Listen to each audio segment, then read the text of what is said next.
Hi, and welcome to my office. In fact, Create Room. I'm going to say Create Room. Office sounds too officious. I'm Kay, fine art photographer and general artist, I guess, because it's actually quite hard to define what we do as artists. We have so many passions, and one of mine is definitely Photoshop. Photoshop for me is the number one tool that I've used in my creative career. It's so vast in its capabilities, and I've used it from everything from compositing my images, manipulation, and color grading. The best feature in Photoshop for me is the Actions tool. Actions, or presets, are pre-recorded steps or edits on an image that can be then played back on other images at a different time. Over the last few years, I've created my own set of actions that I've used to color all my images. I've used it from all my surreal and conceptual work. I've called it the Color Collection, and it's a series of 17 high-quality Photoshop actions. The difference between these Photoshop actions and other Photoshop actions, or even different filters on phone editing apps, is that these actions are non-destructible on the images and also highly customizable at the touch of a button. So what I want to do now is just to go and have a quick run through, and I'll show you what they are and how they work. Okay, so I've got an image open in Photoshop.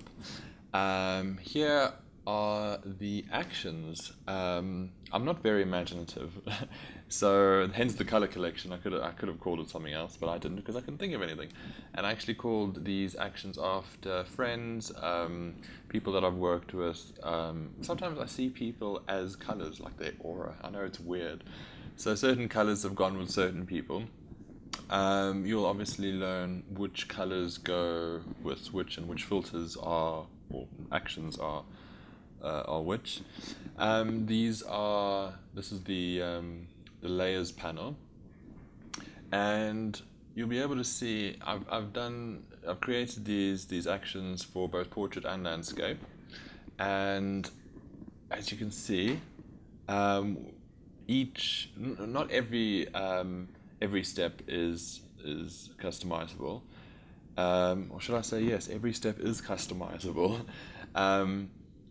Only after playing the action, every step is customizable. But as I run through it, I've got little pop-up boxes, as you can see here, where I've got little notes that will guide you and give you an idea of what you're doing, and also little notes as to how you can be creative in terms of layers and masks and things like that. So that's now after I've played the action. You can turn off different layers. You can edit different layers by changing colors. You can. This is where I'm saying it's highly customizable. So it's not only as the action is playing, but also once the action's finished playing, you can go back and then still add layers, delete layers, and things like that. After you've played around enough, you can then flatten the image and go from there. But there's still so much you can do, just in terms of like one action, for instance. So, I mean, this is now after you play the action. You can then flatten the image. What I'm going to do now is just probably delete all these, and then I'll show you another action from the collection. With the actions, they are quite different in terms of style and color. So I'll do another one. Here we go. Obviously for portrait and landscape, so depending on the picture, you can choose. They work on both, but certain features of certain actions won't. So like here we go. So the level adjustment, for instance, will be able to work on both landscape and portrait. Certain things like area lights will only be applicable to one or the other. I'm sorry about the editing as well. The video, it's zooming in a little bit weird. But yeah, you get the idea. So again, I'll give you little notes along the way with the actions, so to make your life a little bit easier and more time efficient. The actions themselves are quite simple. and I've laid it out quite simply in that you know exactly what to do and which parameters you can play around with at first. Obviously, if your skills at Photoshop are sort of past the beginner, sort of into the intermediate or beginner, expert, that sort of thing, if you know what you're doing, you can go into it and just change it all up into anything really.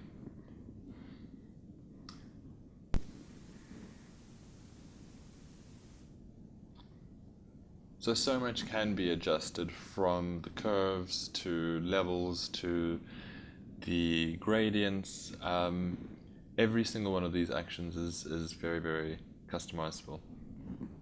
And I've used a picture that I think it's got quite a nice highlights. The midtones are pretty nice. I've got to think of other adjectives other than nice. But yeah, it's a story for another day. Again, you can turn off any amount of, you can turn off the layers, change them, change the masks. Right, I'll show you one more action, black and white. So I've added little notes like that, so little notes to say, well, this action will work better with this type of image, or try using this with this picture, you know. So yeah, I mean, it is, yeah, it's pretty simple. I'm sort of dragging it out a little bit, but I do like to, for me personally, I do like to try things before I buy, and like to have a look in depth at something before I fork out money for it, just to make sure it is worth it, you know. And that's what I guess I'm wanting to do with this video, is just to show you what exactly your money gets you, and just how customizable it is, and just how awesome they are, really. I don't mean to toot my own horn, but it has taken a number of years to put these actions together for my own use. And then a few weeks to put them in, like, with the little notes and helpful tips and things like that. But that's about it. You get the idea, and that's what you're getting. 17 awesome color presets for Photoshop, and it works in all versions of Photoshop right up until the latest release, latest update, from CS3 upwards. Obviously, if you've got any questions or queries about the actions, just hit me up.